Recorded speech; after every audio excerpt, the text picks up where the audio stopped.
The Walnut Valley Festival is held in the third week of September each year in Winfield, Kansas. This bluegrass and country music festival is in its 48th year and continues to grow in popularity. The site for this music bonanza is the Winfield, Kansas Fairgrounds, which shares space with Walnut Creek, a large meandering body of water that has, in the past, flooded the fairgrounds during the festival. In the weeks leading up to the festival, the RV parks and the fairgrounds are closed. The grounds are almost eerily silent. During this time, men and women work tirelessly to make sure the essentials such as electricity, water, and a whole bunch of porta potties will be available to the incoming festival attendees. The fairgrounds and RV parks flooded 3 times in the spring of 2019. To get the grounds ready for the festival, city crews removed over 1,000 truckloads of silt. Additionally, they repaired buildings, roads, and a number of electrical junction boxes throughout both of the RV parks. On Wednesday, the week before the festival begins, people who have pre-registered for highly coveted spots in the 2 RV parks line up in their temporary spaces over a large portion of the fairgrounds. This registration process begins prior to the 1st of August and entails at least 2 or 3 visits to Winfield, and possibly 4 if you don't have the vacation time to just stay at the fairgrounds for 3 weeks. The funny thing is, you'd be surprised at the number of people who come to the festival year after year after year and staying at the park at least 3 weeks. Many people told me that this is the only vacation they take all year. All of these people are waiting for Thursday morning and land rush. Land rush can be described as controlled traffic chaos as people and their mobile homes rush to grab their spot in one of the 2 parks. The excitement on that pre-land rush evening can be felt in the air.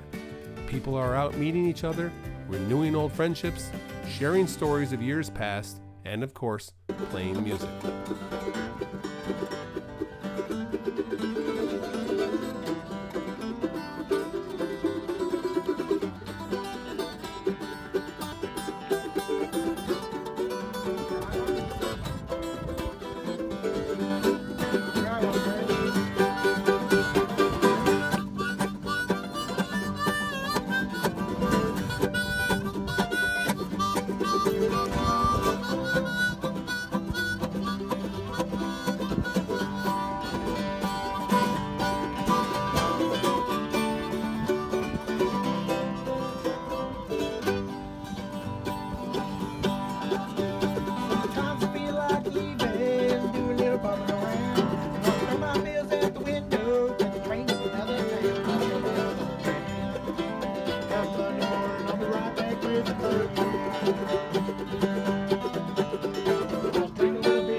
Land Rush Day dawns with a beautiful red and yellow sunrise as the faithful wait for their time to enter the 2 RV parks.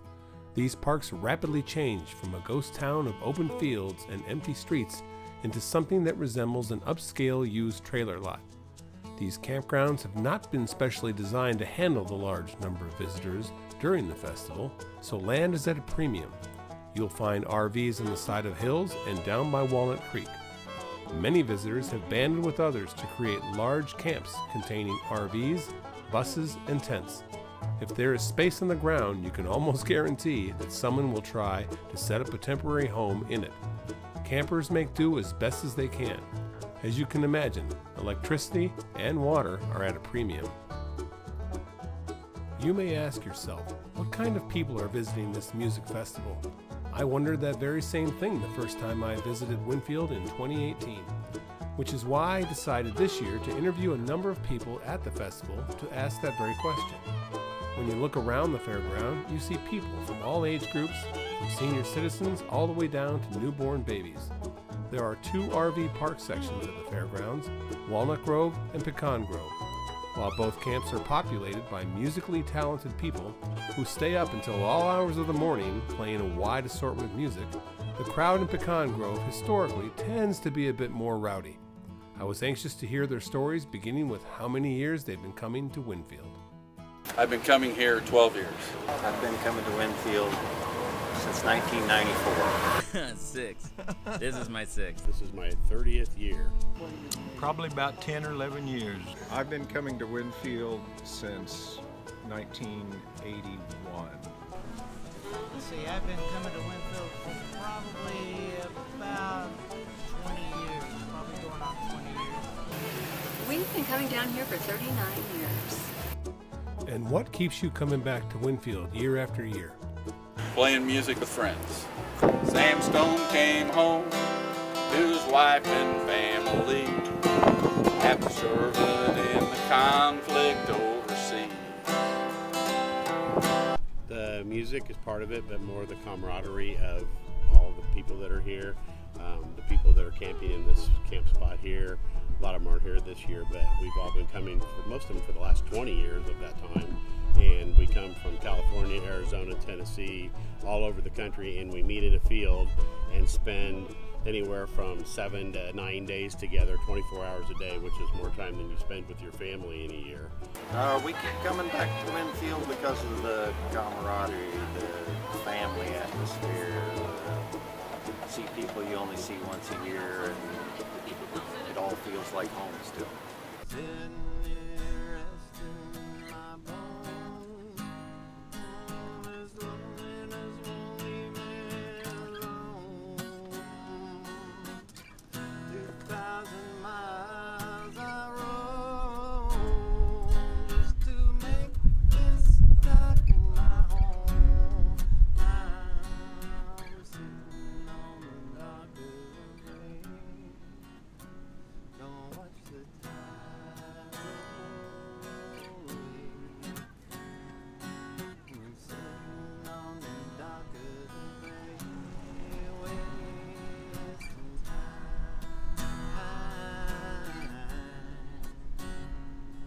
The people, we've developed a family down here. It's like a family reunion that we see these people about once a year, and that's why we come back. Now I noticed you've got some interesting instruments here. What are these things?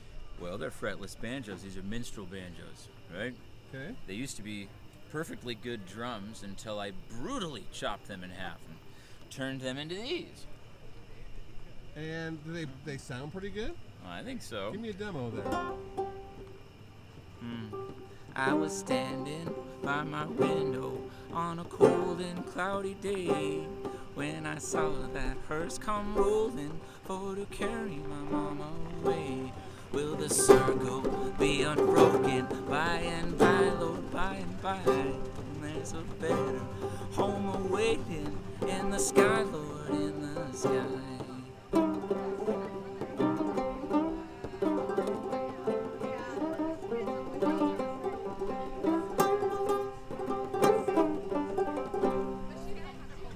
Let me ask you one more question. Yeah. What keeps you coming back to Winfield? The people! The balloons! So what keeps you coming back to Winfield? That kind of stuff.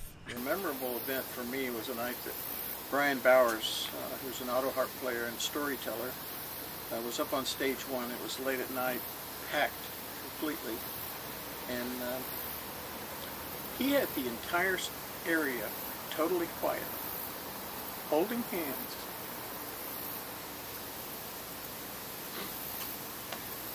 Singing, "Will the Circle Be Unbroken?" The entire place, your pin dropped during that. It was pretty special. While people played music, ate good food, and enjoyed each other's company, others got ready to perform on one of the many stages throughout the groves. Remember this tonight is if Cody took the solo over the verses and you took the solo over the chorus.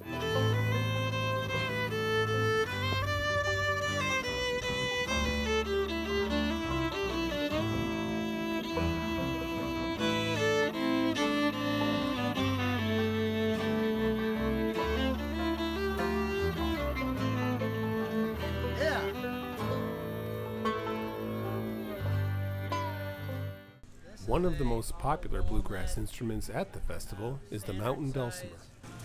Mountain dulcimer, and the all walnut is actually my favorite of all the varieties of wood that we sell. Can you strum a little bit for me? I sure can. It has, now if I played a traditional way, let me get this out.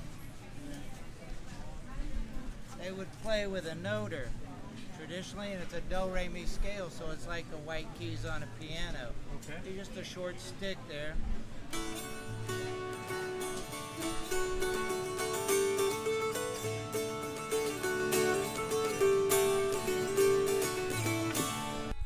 There are a number of competitions at the festival, including the Mountain Dulcimer Championships. This year saw a great battle between a returning champion, J.W. Hames, playing a deep red dulcimer,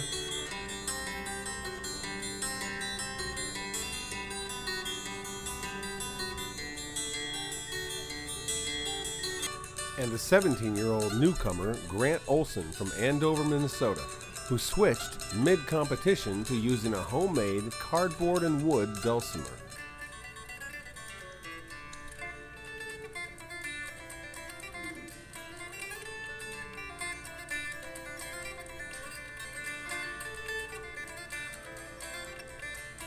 It was a great battle, but in the end, 2019 National Mountain Dulcimer Championship, Grant Olson from Andover, Minnesota.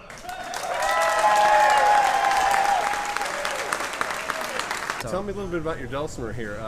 Is this something you bought at the store? This is something that I made. It's cardboard because that's what I can do, but it's chromatic. I don't have a nicer chromatic dulcimer, and then the fretboard is wider for 4 strings. Make it better for that. And you played this throughout the entire competition? Is that right? I played this for my second set. Second set, okay. Yes. So the top 5. Yep, the top 5. And did you played your regular dulcimer for the first one? Yes. Gotcha. Did you think you made any mistakes up there? I didn't hear any.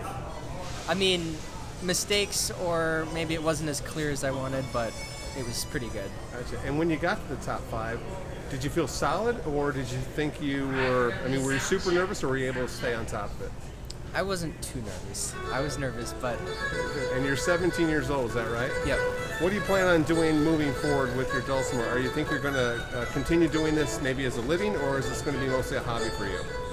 I mean, at this point, I guess I'd say I don't really know, but I certainly would like to get involved more with the dulcimer and see if that could be a living or just a hobby.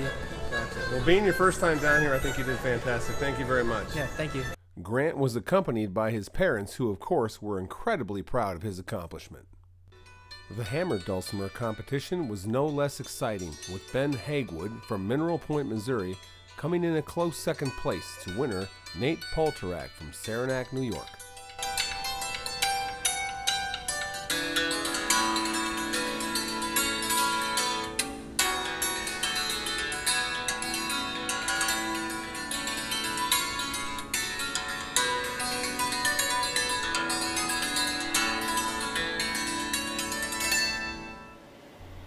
As I watched people move around the fairgrounds, some listening to bluegrass and some just browsing the shops full of musical instruments, I'm not sure if I can say the music drove the people or the people drove the music. Whichever it is, this small, hot, and dusty fairgrounds in the middle of Kansas is a truly awesome place to spend a week. Even the very young have something to offer.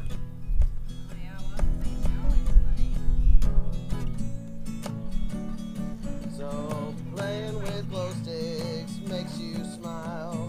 That's okay, they shine for a while. Just so good to be lit up. You're so happy. Are you happy? And there's always time for a smooth classic. Wrap yourself to a tree with blue. You ain't going nowhere. Ride me high, tomorrow today, my bride's gonna come. Oh, how we gonna fly down in the easy chair.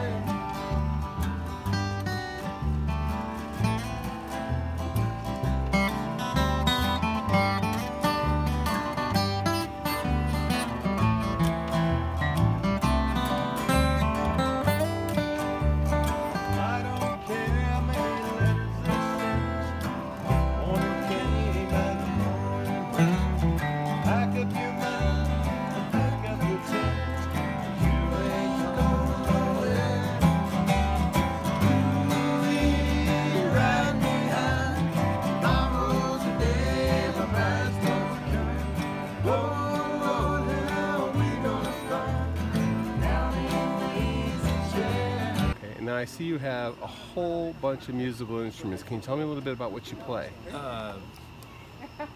Andy Griffith, Barney Fife called it a tin sandwich. It's also known as a harmonica, all kinds of mouth organs. I call it a harp for short. You know. Okay, and how long have you been playing those? I was 49 when I got one for Christmas, and I turned 65 the other day, so my wife says a long, long time seems relatively short to me. Well, what keeps you coming back to Winfield, if you don't mind me asking? People like these, meeting these new folks. I love to play and perform, do quite a little of it, but always meeting new people and different kinds of music that I can take this harp and play it with, and the learning, and it's a real treat.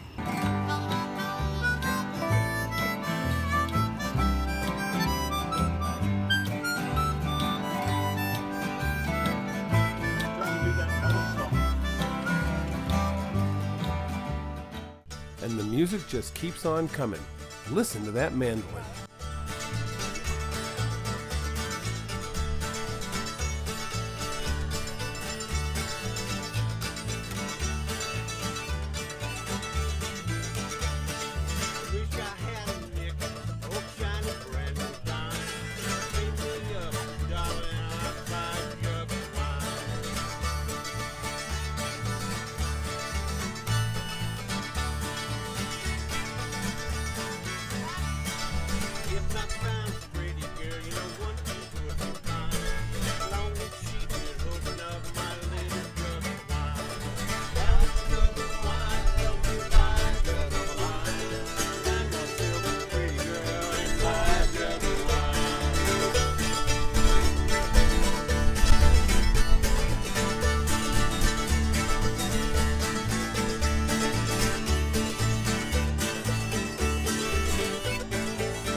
Well, that's it for the 48th Annual Walnut Valley Festival. We'll see you all next year. Nice, get it, girl.